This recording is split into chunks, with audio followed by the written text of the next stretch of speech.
Bu hadisə 2014-cü ildə Şərqi Avropada köhnə, artıq bağlanmış bir psixiatriya xəstəxanasında baş verib.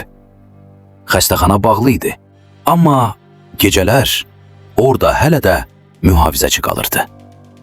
Andrey gecə növbəsində işləyirdi. İşi sadə idi. Koridorları gəzmək, kameralara baxmaq və səhəri gözləmək. Amma binanın bir qaydası var idi. 3-cü mərtəbə, son otaq. Ora girmək qadağan idi. Rəsmi səbəb tavan təhlükəlidir, amma köhnə işçilər başqa şey deyirdi. Bir gecə Andrey patruldan qaydanda dəftəri açdı. Hər gecə eyni cümlə, fərqli tarixlər, fərqli imzalar, amma eyni sözlər. Son otaqda işıq yanır. Bu mümkün değildi, çünki 3-cü mərtəbədə elektrik yox idi. Növbəti gecə saat 3:10-da Andrey ora qalxdı. Hava dəyişdi. Divarlar daha dar idi. Addımlarının səsi gecikərək qaydırdı.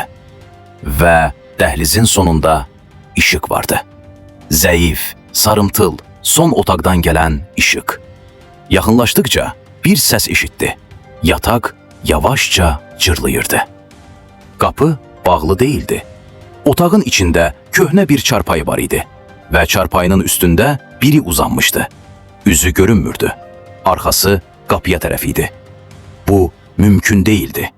Binada ondan başqa heç kim olmamalıydı. Figur tərpəndi və "Bugün gec qaldın." Andrey qaçdı. Pillələri necə düşdüyünü xatırlamış. Səhəri gün işi tərk etdi. Amma hekayə burada bitmir. Arxivlər açıldı, sənədlər tapıldı və bir detal son otaqdakı xəstə hər gecə mühafizəçinin gəlmə saatını qeyd edirmiş. Ölümündən sonra belə qeydlər davam edib. Son qeyd isə bu gecədə gəldi, amma otağa girmədi. Bugün bina tamamilə sökülüb. Amma gecə oradan keçənlər deyir ki, boş yerdə zəif bir işıq yanır. Və kimsə sanki səni gözləyirmiş kimi yataqda yavaşca çevrilir.